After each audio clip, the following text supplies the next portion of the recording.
Well,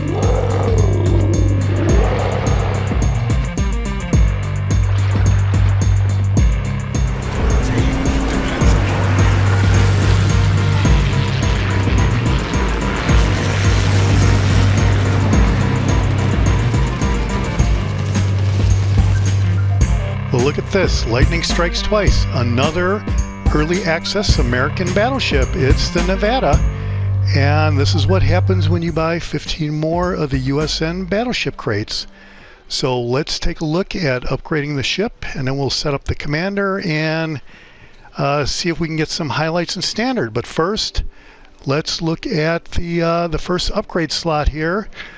Just like with the Tennessee, I don't think I'm going to go with the secondary battery because the secondaries on the ship, I believe, are pretty short. The AA guns, you never know if you're going to have aircraft carriers or not, so I'm going to go with a quicker traverse speed. I've already checked out the Nevada, and its traverse speed is 60 seconds, which is pretty slow, so this is going to speed it up a little bit. Okay, so then we have the rest of the default upgrades here, and here you see I need to boost them with Global XP. I'm going to go ahead and do that. And we will set up the second slot. We're going to just go ahead and do all of them. This is targeting system Mark IV. Firing range increase of 10%. Main battery range is 1.3 kilometer increase up to 14.6 kilometers. That's still kind of short, but it is what it is. We'll see what happens when we finish setting the ship up with the commander to see what the overall stats will look like. Okay, so the second slot is going to be the engine upgrade. I did check and see that this battleship is kind of slow, so this will definitely help. And we're going to go with the Nevada Hull B. You can see it adds 7,200 hit points, and the rudder shift time reduces 7.1 seconds, so that is great. Alright, so we will go ahead and look at the loadout. You can see it's a normal ammunition, high explosive shells, armor piercing shells, and the normal consumables. Here I do believe I'm going to pick the spotter plane though. I've started doing that. No need to pick the enhanced secondary targeting, especially in a standard battle when the secondaries are so short, so the spotter should help during long-range encounters. I'm not going to run any boosters, but as far as the camouflage goes, I am going to create permanent camo. I'm going to use the red, white, and blue camo. You can see I have 74 of them. Hold down the button and I create a grade 1 permanent camo. So there you go.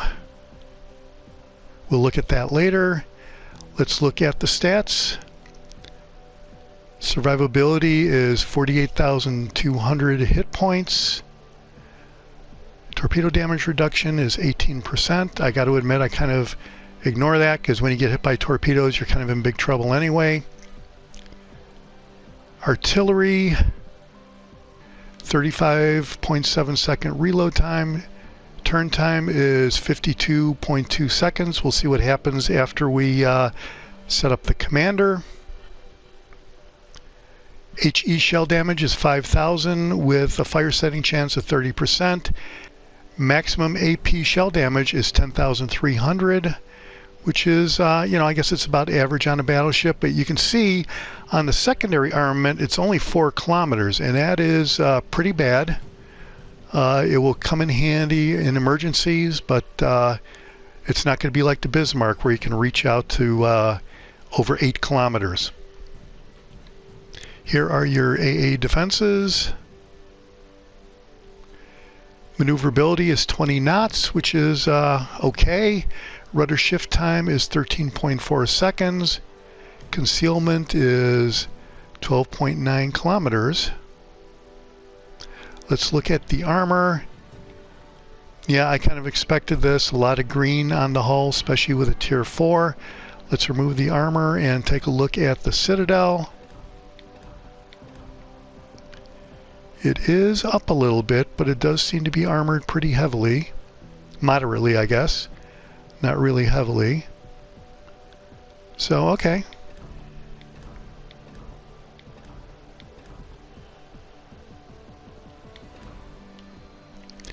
So let's look at the overview. Is agile, above average ability to change direction. That's good. Ironclad, above average armor thickness, greater resistance to all forms of armor penetration. That is great.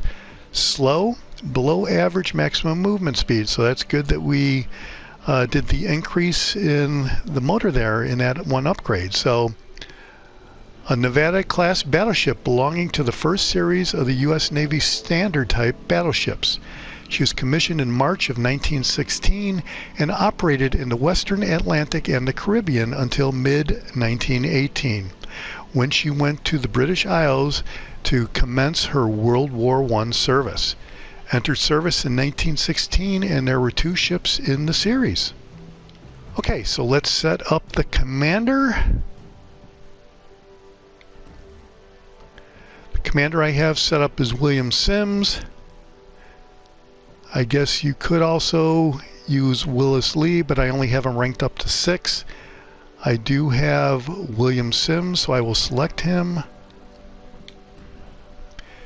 Base trait is built to last, gain HP bonus per ship tier, and the inspirations are Andrew Cunningham for increase the shell grouping. Robert Jujard is to increase the battleship's AP shell penetration. The first skill is Flammable Cannoneer. It increases the main battery range and shell grouping for your battleship, but it increases the chance of catching fire for any ship type. Second skill is Gyrating Drill Bits. Increases the main battery traverse speed and AP shell damage of your battleship at the cost of decreased maximum speed. Third skill is Marksmanship. Increases the main battery shell grouping for any ship type, but reduces the rudder shift speed. The fourth skill is Reaching Out XXL, increases the maximum range of the main battery. As for the legendary skill, I have William Sims ranked up to 14.2. The .2 is the legendary rank, and I've selected Will to Rebuild, which increases the HP regeneration rate when the repair party is active. Okay, let's see what difference William Sims made to the artillery. Firing range is 16.1 kilometers. Reload time is 35.7 seconds, but the traverse speed, the 100-degree turn time, is all the way down to 36.4 seconds. And originally it was 60 seconds, so between the setup of the ship here and the commander, we have cut that traverse speed almost in half. That's pretty good. Okay, so with that, we're going to go right out and go into a standard battle. You're going to see it live again, and we're going to hope for some good highlights.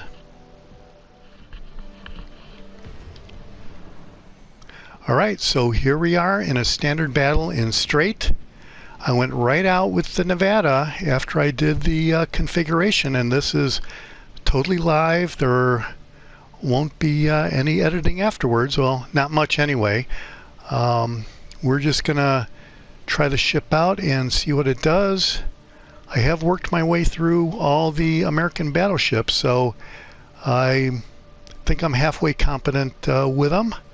I'm going to try to not rush right in and get destroyed immediately, and I'm going to probably play it a little bit cautious here. So first thing I'm going to do is change to armor piercing. Let me see what we have. So it's a small match with looks like 7 ships instead of the typical 9. All right, well, this should be a good match. Looking for a good match. There are aircraft carriers though, so gonna have to be mindful of that. So Congo, he was in range, he disappeared. That seems to happen more often than not. A lot of times I see that when my aiming reticle gets put right on the ship when it's in range, but they're kind of far away like that, they do disappear. immediately when the reticle goes on the ship. So I guess it happens to everybody. It's not like the game is out to get me or anything, but it's just something that I have noticed.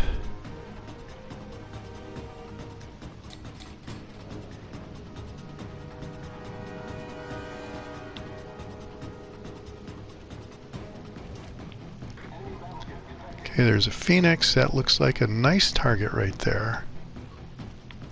Let's see what the first salvo does.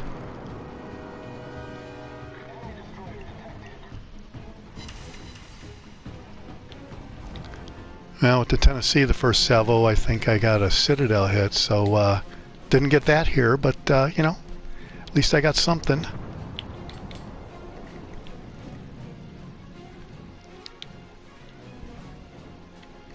I'm not going to waste a spotter on a ship that's not really a battleship, I don't think. That looks like a nice broadside. He doesn't even really see me because of the island.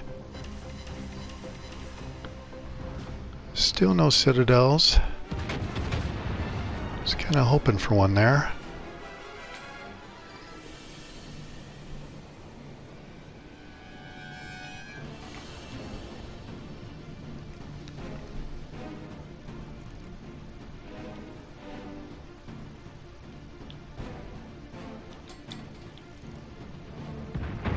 Hopefully he'll come out from behind that island.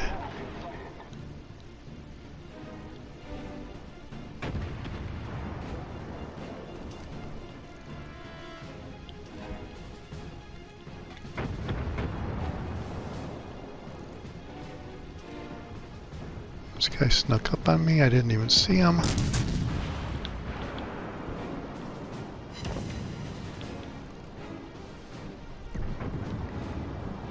But he is going to be in big trouble here in a minute if I can get swung around.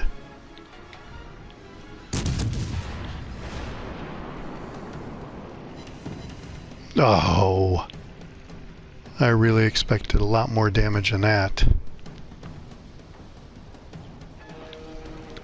I think it's time to let the spotter plane go. Should do it. Yeah. Very nice, very nice. Looks like I'm going to get a couple shots here with the spotter plane up. That's good.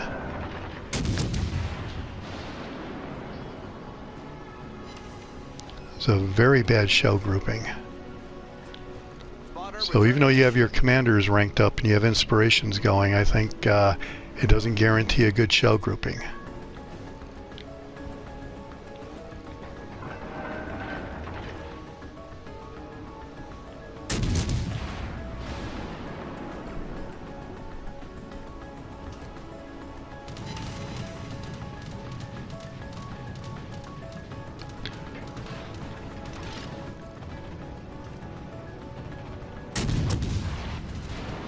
Congo looks like he's going to get it.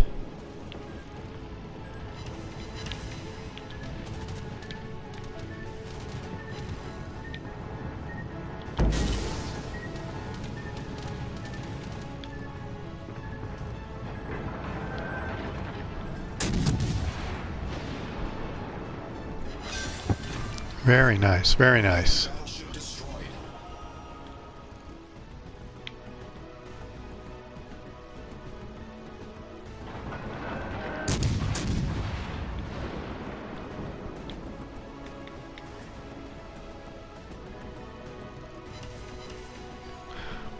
Well, I guess I can't count. I thought it was 7 on 7, but it's really 6 on 6, so whatever.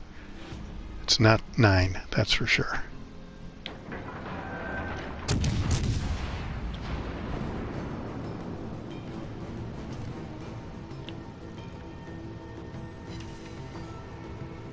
And that's the problem with doing this live. If you got to stick with whatever you say. So that's what we're going to do here.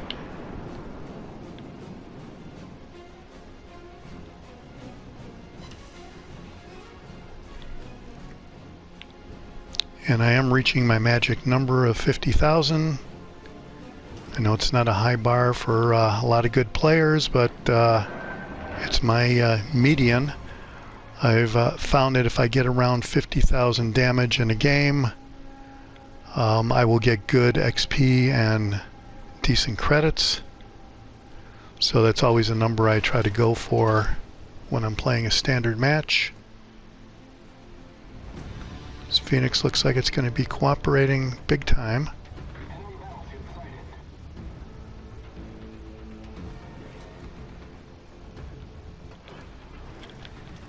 But the Congo looks like it's going to be cooperating even more. So that looks like a great grouping.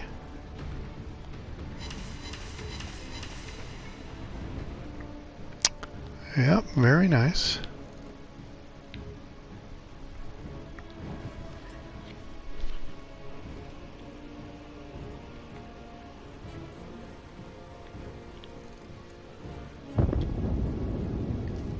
Okay, that's one way to win the game.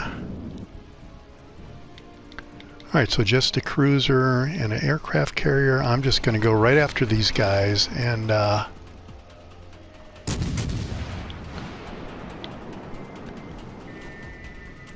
just see how that goes. Yeah, there you go. That's awesome.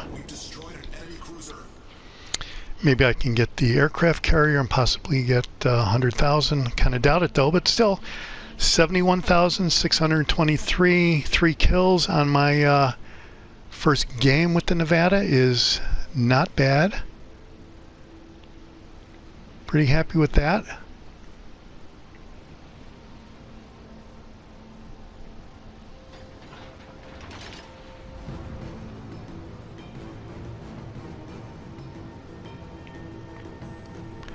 Unless I get taken out by the aircraft carrier planes.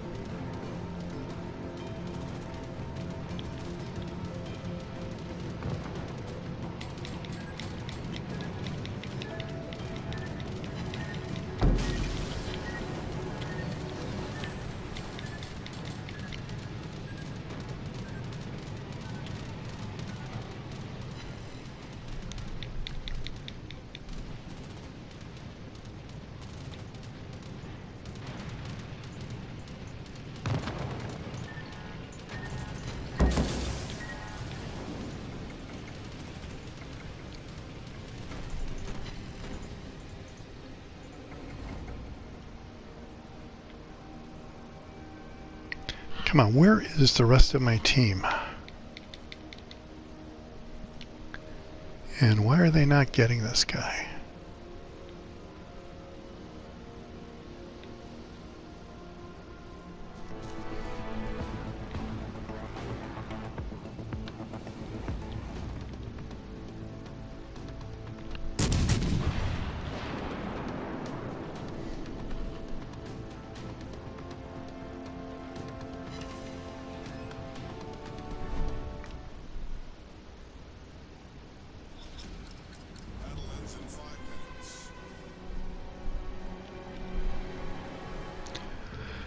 Right, well luckily the aircraft carrier is closing in on my position, so that is good. Looks like the destroyer may wipe it out though.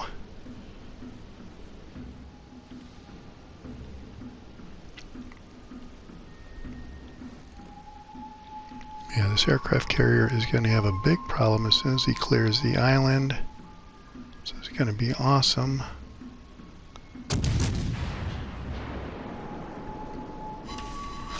Very nice. Enemy aircraft carrier blown up. Alright, 78,984 damage, 160,000 credits, 42 main gun hits, 4 destroyed ships, 2 Citadel hits. Let's see how we did on the leaderboard. First place, that is awesome. Nothing wrong with that. Made 140,000 credits net. Well, there you have it. Not bad for an initial run on the Nevada. This is the Jaguar, and I'll see you on the high seas. Thanks for watching, and subscribe if you like it.